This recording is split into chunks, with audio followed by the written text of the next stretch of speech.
The teacher let out a sarcastic laugh when a quiet black girl dared to say her father was Sylvester Stallone. But before the room could erupt, the classroom door flew open, and there he was. Keep watching to discover what happened next. Don't forget to like, subscribe, and tap the bell so you never miss a story. Emily had only recently transferred to Meadowbrook Elementary after her family moved to a sleepy little suburb in Ohio. Back in Atlanta, she was known. Her name carried a certain weight, thanks to her father. But here, among quiet streets and neighbors who barely looked up from their screens, she was just the new black kid sitting quietly in the last row, her braids jingling with colorful beads. And today, a bright red shirt proudly displaying Sylvester Stallone in the middle of a roundhouse kick. That morning, Mrs. Moore had invited each student to talk about what their parents did for a living as part of career day. One after another, students stood up and spoke. My father's an accountant. My mom cleans teeth at a dentist's office. My dad owns that tool shop near the gas station. When it was Emily's turn, she stepped forward with a spark of excitement in her eyes, clutching her folder to her chest like a treasure. Her voice rang out with pride. My father is in movies, she declared. He's not just any actor. His name is Sylvester Stallone. The mood in the room shifted. A moment of silence followed. Then came the whispers, side eyes. Parents exchanged confused glances. Some of the kids leaned into each other, muffling laughter. Someone let out a stifled Sylvester. The atmosphere had taken a turn. Emily, still caught in her moment, didn't seem to notice. He's working on a film in Los Angeles right now, she continued eagerly as she opened the folder. I brought some photos from the set. This one was just a few weeks ago. He sent it while he was practicing fight scenes with the stunt team. But before she could hold up the photo, Mrs. Moore raised a hand, her expression hovering somewhere between skepticism and forced politeness. Emily, she said carefully, this is a time to talk about real jobs, not stories. But I am, Emily said, her smile starting to fade, though her voice clung to its strength. He really is my dad, Mrs. Moore's tone turned colder. Sylvester Stallone is a great person to look up to, Emily, but he's a famous actor. And let's be honest, you're clearly not related. He's white. You're not. And you don't even share the same surname. That was all the class needed. The room erupted into hushed giggles and loud snickers. Maybe she doesn't even know who her real dad is, someone mumbled from across the room. Another voice chimed in with a mean-spirited snort. Probably just some junkie. Or maybe she's lying because, black kids always make up stuff. Emily's face turned scarlet. She whipped around, eyes brimming with tears. That's not true, she cried out. He is my dad. I'm telling the truth. Her classmates only laughed louder, their voices sharp and mocking. Oh yeah? One boy jeered. What's he doing, huh? Beating up villains or skipping out on child support? I'm not lying, Emily shouted, her voice raw as the tears she had been holding back finally escaped. He is my father. Why does no one believe me? Mrs. Moore's expression hardened instantly, her voice slicing through the air like a whip. That's quite enough, Emily. Sit down right now. This is not how we behave. Silence fell once more, thick and heavy. Not the kind that soothes, but the kind that suffocates. Emily stood alone, fists clenched, heart racing, her face wet with tears. In that painful silence, surrounded by skepticism, ridicule, and the sting of embarrassment, Emily felt more isolated than ever before. As she slowly made her way back to her seat, cheeks burning with shame, the echo of hushed laughter and sideways glances pressed down on her. The room suddenly felt unfamiliar, colder, as if even the walls had turned their backs. What Emily didn't know, what no one in the room knew, was that just weeks ago, the school principal had quietly arranged for a special guest to visit during career day. And by an odd twist of timing, that guest had decided to show up today. Still clutching her folder like it was her last anchor, Emily hunched over her desk, unaware that the next few moments were about to flip her world upside down. Just as Mrs. Moore called the next name, the classroom door creaked open. A tall figure stepped into view, a rugged man with a calm yet commanding air, wearing a crisp shirt, faded jeans, and an unshakable confidence that seemed to shift the energy in the room. His beard was neatly groomed, his boots made purposeful sounds against the floor, and slung over his shoulder was a leather duffel that had clearly seen a few stories. The principal followed right behind, practically glowing with excitement. "Sorry for the interruption, Mrs. Moore," he said, his voice polite but firm. "Our career day speaker arrived a bit earlier than planned. Everyone, please welcome Mr. Sylvester Stallone, martial artist, actor, Air Force veteran, and motivational speaker." For a moment, the entire class seemed to forget how to breathe. No whispers, no noise, just wide eyes and stunned faces. Mrs. Moore went pale. Her expression twisted into something unreadable, caught between denial and dawning realization. Her gaze flickered from Sylvester to Emily, then back again, as if the pieces were falling into place whether she wanted them to or not. Across the room, Emily's mouth slowly curved into a quiet, confident smile. When Sylvester's eyes found hers, he didn't need an explanation. He knew that look too well, that mix of relief and defiance that comes from finally being seen after feeling invisible. Instead of launching into questions, he gave her a steady nod, then turned to the class with a warm smile that carried weight. "Hey there," he said, his voice calm and grounded, slicing through the tension like a karate chop through plywood. "I'm Sylvester Stallone. Flew in from Hollywood late last night to make it here. If I had to break the plane door down, I would have. Nothing was going to stop me from showing up for career day with my daughter." Gasps spread across the room like a ripple. A few students shot up from their seats. "No way," someone whispered. "Is that really Sylvester Stallone?" Phones came out, jaws dropped. Even the walls felt like they leaned in closer. And right in the middle of it all stood Mrs. Moore, completely still, as if someone had flipped her power switch and everything had gone blank. Sylvester glanced back at Emily. Her cheeks were flushed, but behind that warmth was something brighter, defiance wrapped in pride. He moved forward, slow and steady, then let his duffel bag fall onto the desk with a heavy, deliberate thump. "Before we jump into stories about action scenes and kung fu chaos, how about we open the floor? Anyone curious what it was like to spar with Bruce Lee or leap feet first through glass?" Hands flew into the air like sparks from a fire. Sylvester was about to call on someone when a voice sliced through the noise, sarcastic, loud, and careless. "Hey, Mr. Stallone," a boy from the third row called out. "If she's your daughter, how come she's black? You adopt her or dig her out of a dumpster or something?" The room froze. Emily didn't move. Zoe's posture turned rigid. Even the faculty members looked caught off guard, their eyes darting between the student and Sylvester. Sylvester turned slowly toward the boy, his face calm, but the shift in the air was immediate, like a storm gathering under clear skies. He walked forward, not rushing, but with a weight in each step that made the classroom feel suddenly too quiet. He stopped within arm's reach, locked eyes with the student, and said, his voice low and deliberate, "Kid, I've crushed concrete, cracked ribs, and shattered records, but you're one comment away from finding out what happens when I decide not to hold back words." The color drained from the boy's face.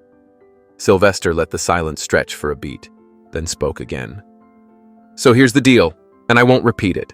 No, I'm not Emily's biological father. Her dad was a firefighter, one of the best. He was also my closest friend. He ran into a burning house to rescue 2 kids, made it up the stairs, never came out." The silence deepened, every eye fixed on him. Sylvester's voice lowered just a touch, but carried a gravity that filled the room. "Before he died, he asked me to take care of Emily. I told him I would. I brought her up. I taught her to throw a punch, to fix a carburetor, to speak the truth, and to never let anyone else decide her worth." His eyes returned to the boy, calm but cutting. "And just so you know, I caught what you were muttering earlier, about black people, about her. That stops right here." The student shifted uncomfortably. Sylvester stepped back, his gaze unwavering. "You've got a decision to make. You can grow into someone better, Learn how to respect people, or you can keep mouthing off until life teaches you how small your words really are." Then he turned to face the whole class, his voice rising with renewed force. "You want to know what a real hero is? It's not just someone who breaks things or takes home trophies. It's the one who shows up, the one who takes a stand, the one who defends others, especially when it's tough." He nodded toward Emily. "She's my daughter in every way that matters. And if any of you had even a fraction of her backbone, you'd know what true strength looks like." The room stayed silent. Even Mrs. Moore seemed like she wanted to vanish. Sylvester straightened, a hint of a grin curling his lips, though the steel in his voice remained. "Now then, who's ready to learn how to kick like a Stallone?" In a single moment, the atmosphere transformed. The mood in the room shifted, not from fear, but from a deep sense of reverence. It was the kind of respect that only truth, quiet strength, and perfect timing could summon. "Before we jump in," he said, voice steady yet charged with tension, "any questions? Maybe about martial arts, stunt work, or what it was like collaborating with Bruce Lee?" The classroom nearly burst at the seams. Hands flew up in every direction, and kids leaned over desks, whispering with barely contained excitement. One boy near the front turned to his buddy and murmured, "I watched his movie with my dad last night." Mrs. Moore cleared her throat in a clumsy attempt to regain control. "Well, this is unexpected, Mr. Stallone," she stammered, clearly caught off guard. "We weren't, Emily was just talking about you for career day." Her words stumbled from her mouth like a puzzle missing too many pieces. Sylvester gave a slow nod, beginning to put the situation together. "Is that right?" he asked, voice smooth but cutting. "And what exactly did she say?" Mrs. Moore went still, scanning the room with uncertain eyes. Now, every gaze was pulled toward Sylvester, his presence commanding an absolute. "Anyone care to repeat what they heard?" A boy cautiously lifted his hand. "She said Emily was lying," he said under his breath. "Said there's no way her dad's really Sylvester Stallone." A hush dropped over the room, heavy and uncomfortable. Sylvester didn't flinch. Without a word, he reached into his bag and began removing items one by one. A collection of movie stills, a well-worn Air Force jacket, a weathered martial arts belt, and a DVD set with his image on the cover. He arranged them neatly on the table. "Well then," he said calmly, "seems like it's time for a little show and tell, a mix of action and education." Then, glancing toward the entrance, he said, "Principal Wilson, if it's all right with you, I'd like Emily to assist me today." The principal, now completely drawn into the scene, gave a quick nod, shooting a sharp, unmistakable look at Mrs. Moore. Emily slowly rose to her feet, her hands still slightly trembling. But something had shifted. There was a quiet strength in her now. Around her, the other students weren't whispering or snickering anymore. They were watching in silent admiration. She made her way to her father, head held just a bit higher. Toward the back, two boys tried to mutter something under their breath, but without even turning around, Sylvester said, "Gentlemen, whispering in here is like whispering during a film take. One slip up and everything falls apart. So either speak clearly or stay silent." The boys clammed up immediately, cheeks red.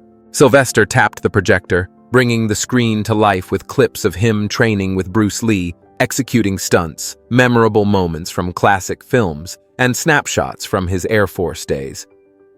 "This one here," he said, gesturing to a blurry black and white image, "was taken when I was stationed in South Korea. Long before the fame, before any camera pointed my way, I was just a young guy learning discipline, learning to fight and to serve."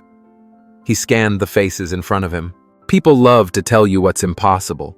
They'll try to shrink your dreams, define your limits, but they don't get to do that. You decide who you are and what you can do. My daughter knows that. Sometimes she's the only one in the room who does. For the next 20 minutes, the two of them shared the floor, weaving together tales of action, the science behind martial arts, and the values of perseverance and honor. The room came alive again with laughter, yes, but also with something deeper. They had their respect back. As the moment settled, Sylvester turned calmly to face Mrs. Moore. "Ma'am," he said gently, "I imagine you'd agree that it's important to teach young people to check the facts before drawing conclusions." She gave a faint nod, her expression pale and rigid. "That's good," he replied. "Because a bit of doubt? That's a sign of a thoughtful mind. But there's a line between being curious and assuming someone doesn't belong. One helps us grow. The other?" He held her gaze. "It only builds walls. Making judgments without evidence is one thing. Acting on them without pause? That's a far deeper misstep." Principal Wilson cleared his throat, his tone sharp as a cold breeze. "Mrs. Moore," he said, "we'll need to continue this discussion after class." He added, "I think it's best if we speak in private." Then, shifting his attention to Sylvester and Emily, he nodded with rare warmth. "Thank you. I believe today's lesson went beyond kicks and discipline. Some teachings reach much deeper than any school book." The dismissal bell chimed, but the room remained still. No backpacks rustled, no feet shuffled. It was as if time had momentarily paused. Sylvester was gathering his belongings when a soft voice broke the silence. A girl in a faded pink hoodie, her hair tied in two uneven buns, hesitantly raised her hand. "Mr. Stallone?" she said, just above a whisper. "I want to learn karate too, but my uncle says girls like me aren't built for that." Sylvester walked over and knelt beside her, his voice low but certain. "What's your name, sweetheart?" "Zoe," she replied. "Zoe," he repeated with a slow smile.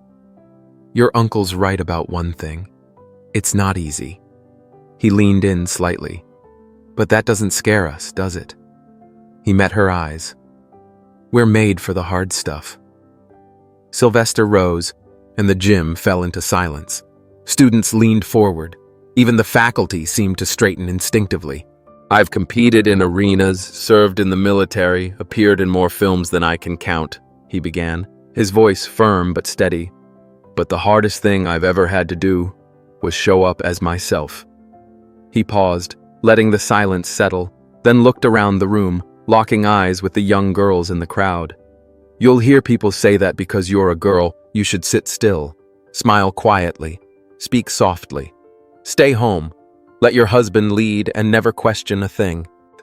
His voice sharpened. "Let me be clear.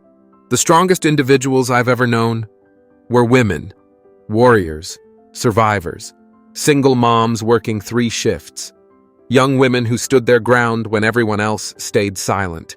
Women don't belong in a box, in a role someone else picked for them. They belong wherever their spirit leads them, to a dojo, a boardroom, a movie set, or anywhere they choose to walk free." He glanced toward Emily and smiled warmly. "You don't have to choose between being powerful and being gentle, or between being bright and being respected. You can be every bit of it all at once. Don't let anyone decide where you belong by handing you a box and saying that's your limit. If you can throw a roundhouse, you can launch satellites. If you've got the courage to speak up, you've got what it takes to inspire change. Never let the world shrink your vision just to suit its own comfort." A few parents wiped away tears. From the back of the gym, a lone clap rang out, then another, and in seconds, the entire crowd erupted in applause, the kind that resonates deep in your chest and stays with you forever. Zoe leaned toward Emily and whispered, "That's the most amazing thing I've ever heard." Emily smiled wide. For once, it wasn't just that people saw her. They truly listened. Turning back to face the students, he added, "Emily and I are launching a self-defense club right here at Meadowbrook. Everyone's invited." Zoe's eyes lit up like dawn breaking over a quiet field. As the students began collecting their belongings, Mrs. Moore remained rooted in place, her expression pale and stunned, as if reality had just delivered a long-overdue wake-up call.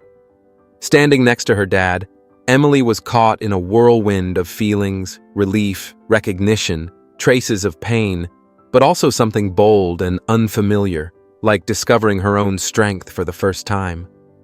When the room finally emptied, Sylvester looked over at her. "You made me proud," he said, his hand resting gently on her shoulder.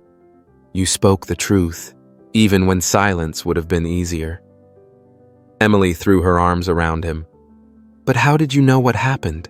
she asked. Sylvester's reply came with a quiet smile. "Because I've walked that path, Liv, more times than I care to admit." His words carried the weight of old battles, some fought in public, many in silence.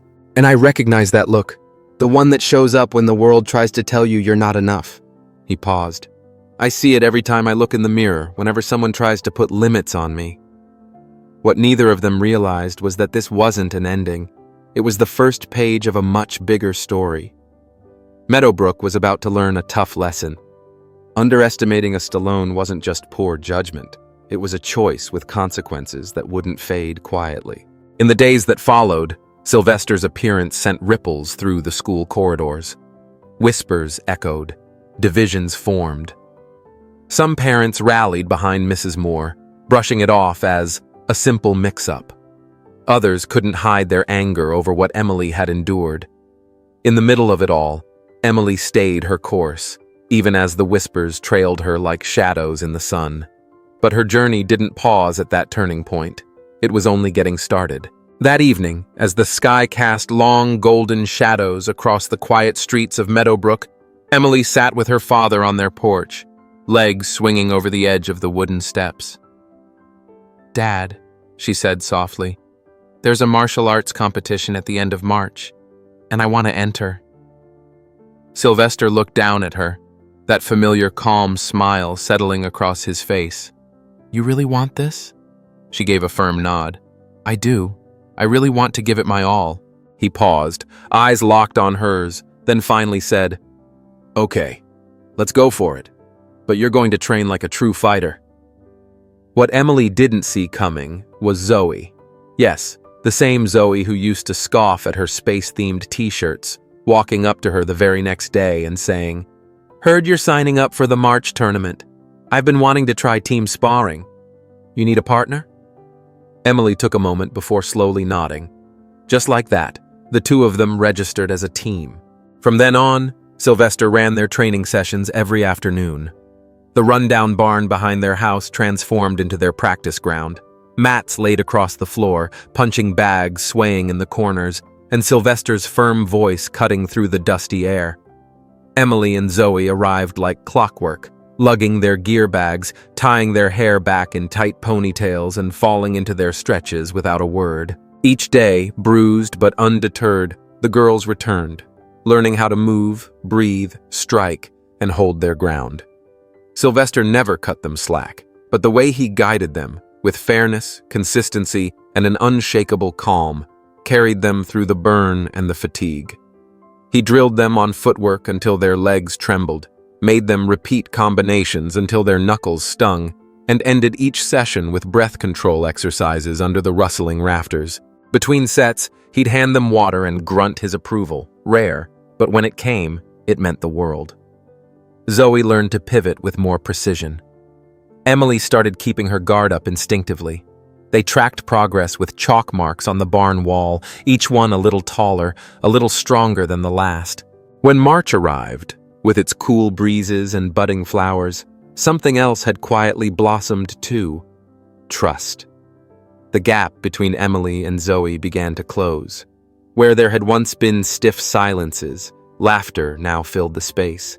They began syncing up naturally, finishing each other's warm-up routines, exchanging tips on stance and timing. One exhausting afternoon, after a grueling set of drills that left their arms jelly-like and their foreheads glistening, both girls flopped onto the mats. Emily let out a groan.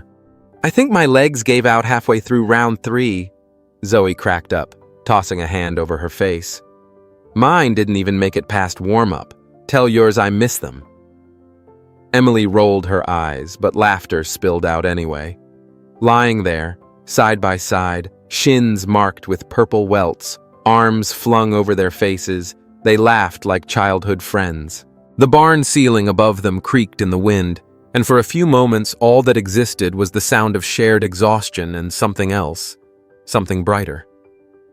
At the doorway, Sylvester stood with his arms crossed, watching them with quiet pride.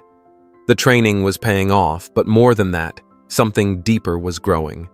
Strength, yes. Discipline, absolutely. But more than anything, a bond built through sweat, soreness, and a shared sense of purpose. He knew this kind of connection couldn't be taught. It had to be earned, built one grueling session at a time. And Sylvester, the man whose presence alone could silence a room, now smiled, not because they were becoming champions, but because they were becoming something stronger. A team. The tournament day came, humming with nerves and the squeak of sneakers on glossy gym floors. Folding chairs circled the arena, packed with families and coaches shouting words of encouragement. Emily and Zoe stood shoulder to shoulder, dressed in matching gear, belts snug at their waists, eyes steady and calm. They had spent the morning braiding each other's hair for good luck and taping up fingers with practiced precision. Their gear bags sat neatly by the wall, water bottles labeled, towels folded. Sylvester, though aching to stand with them, had to remain tucked into the crowd, hidden under a hoodie and cap, sitting high in the stands. If anyone recognized him, it would draw too much attention. And this wasn't his day, it was theirs. The early matches came in a blur, fast, intense. Emily and Zoe moved like one rhythm, every block, spin, and strike timed perfectly. They communicated with glances, small nods, the kind of silent understanding only hours of practice could build. Then came a match against two girls from a rival dojo, and something immediately felt off. One of the opponents curled her lip and muttered at Emily, "Didn't know they let in charity cases." The other snickered, "This isn't your little dollhouse, sweetheart. Hope your space fantasies help you disappear when we're done." Emily clenched her jaw but stayed silent. She could hear Sylvester's words in her head. "Let your strength be louder than your rage." So that's exactly what she did. Her fists tightened at her sides, not with fury, but with focus. She looked to Zoe, who gave her a single, sharp nod. The bell rang, and Emily stepped forward. They gave it everything. Heart, muscle, and mind. Every strike was met with precision. Every movement a seamless blend of instinct and control. And when they landed that final, perfectly timed move that knocked their rivals off balance, the room exploded. Applause rang out as Emily and Zoe dipped into a poised bow before stepping off the mat, heads high and steps steady. They had earned their place in the finals. Under the blinding lights and a pressure so thick it nearly buzzed in the air, the championship round began. Emily faced an opponent who fought like a cornered animal, unyielding, cunning, and determined to win no matter the method. Then it came, sudden and sharp. A low, dirty kick delivered just as the referee turned away. A sickening crack pierced the gym as Emily hit the ground with a cry, hands clutching her leg. The crowd froze in stunned silence. Zoe was at her side in an instant. "Emily, don't move. Your leg." But Emily wasn't listening. Her eyes were locked on the other fighter, her voice low but burning with defiance. "This isn't how I go out." With gritted teeth, she pushed herself upright, standing on one leg, the other trembling with pain, barely brushing the mat. A ripple stirred in the crowd, whispers growing louder, tension building. She closed her eyes, then drew in a breath, and another. Sylvester's words echoed inside her like a drumbeat. "When there's nothing left to give them the one move they'll never see coming." And she did. With a cry torn from deep inside, Emily sprang forward, twisting with all the power she had left, launching into the air with a precision born of countless drills. She delivered the roundhouse Sylvester had etched into her every fiber, fast, devastating, exact. Her heel slammed into the side of her opponent's head, the impact ringing through the gym like thunder. The girl dropped instantly. The crowd erupted, shouts, gasps, a wave of stunned exhilaration. Coaches jumped to their feet. Parents stood frozen, hands over mouths. The referee rushed forward, raised his arms, and signaled the win. Zoe caught Emily as she sagged, and together they sank to the mat, laughing through pain and tears, barely able to register the storm of celebration around them. Not until the medics came did anyone realize Emily's leg was broken. But she shook off the wheelchair. She wanted to walk. And so, with Zoe's arm around her, she hobbled to the podium. There, at the summit, bruised and brilliant, the two girls stood tall, medals hanging heavy on their chests. Emily held her gold medal high, light flashing off it like a flame. She glanced up at the bleachers. In the shadows, barely visible, Sylvester watched, cap pulled low, hoodie zipped tight. But his smile broke through it all. He clapped, slow and proud, his eyes bright. Emily locked eyes with him, lifted the medal once more, and beamed. This wasn't just a win, this was a moment that would echo. Later that night, the house lay quiet, save for the occasional rustle of wind brushing the windows. On the couch, Emily reclined, her injured leg propped on pillows. Sylvester knelt beside her, hands gentle as he wrapped gauze and rubbed in salve. Her championship gear was gone, replaced by cozy pajamas, but that stubborn, unshakable pride still flickered in her eyes. "This might sting a bit," Sylvester murmured as he gently dabbed the cloth over her battered skin. "Ow! Dad!" Emily cried out, jerking away. "You said it'd sting, not set my whole soul on fire." Sylvester let out a low Sylvesterly, his head shaking in mild amusement. "Be glad it's just your leg that's busted and not your mouth." Then, softer, his voice laced with affection he didn't bother hiding, he muttered, "You reckless little firecracker. What in the world possessed you to go through with that fight like that?" Emily, despite the pain, flashed a grin. "I learned from the best, remember?" He raised an eyebrow at her, unimpressed. "Don't think flattery's gonna save you from being grounded."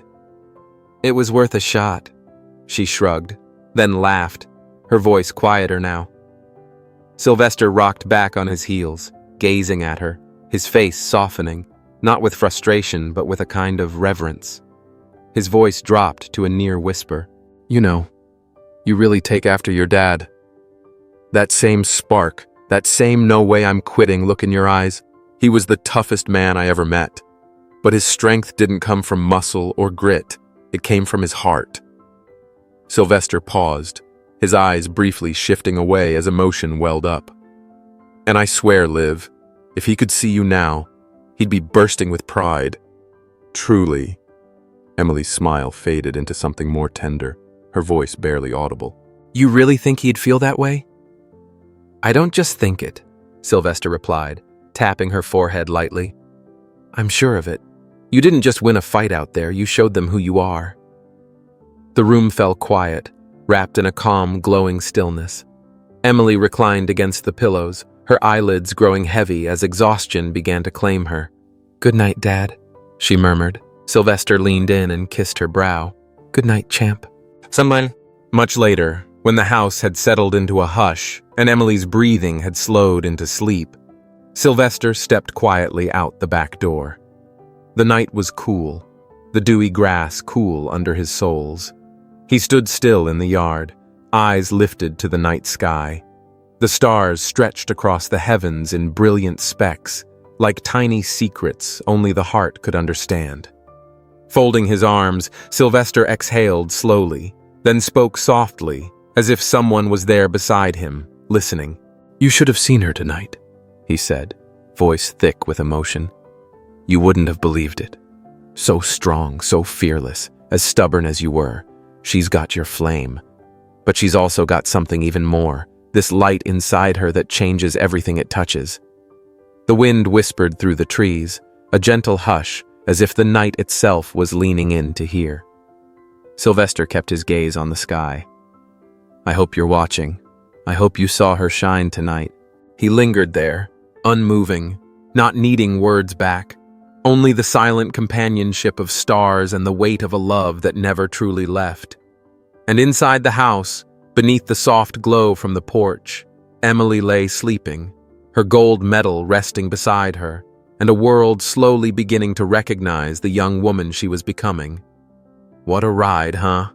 If you stuck with this story all the way through, thank you. Because this wasn't just about a brave girl and a legendary action figure. It was about truth. about being seen, about the fire inside that refuses to be put out no matter how hard the world tries. Emily's journey struck a chord because it reminded us how quickly we judge by appearances, backgrounds, or assumptions, and how deeply that judgment can miss the truth. The shame she endured in that classroom, that raw ache, it's a reality far too many kids face every single day. But what changed everything was someone who showed up, someone who believed in her when the rest of the world didn't. Sylvester Stallone, yes, that Sylvester Stallone, wasn't just the martial arts icon we know. He was a dad, a guide, a man who knew that real strength isn't measured in punches, but in the love you protect others with. He never needed to raise his voice. His actions spoke louder than anything. He stood by Emily when it mattered most. And we can all take something from that. And that's the end of our story, but not the end of what it means. If Emily's journey lit a spark in you, even just a little, then let it grow. Because stories like this, they're more than entertainment. They remind us of who we are, who we could be, and what it means to stand by someone when the world turns away. So if this moves you, don't just scroll past. Hit that like button, share it with someone who needs a reminder of their worth, and make sure you're subscribed so you don't miss what's coming next. Until then, stay brave, stay true, and always, always protect the fire inside you. See you in the next one.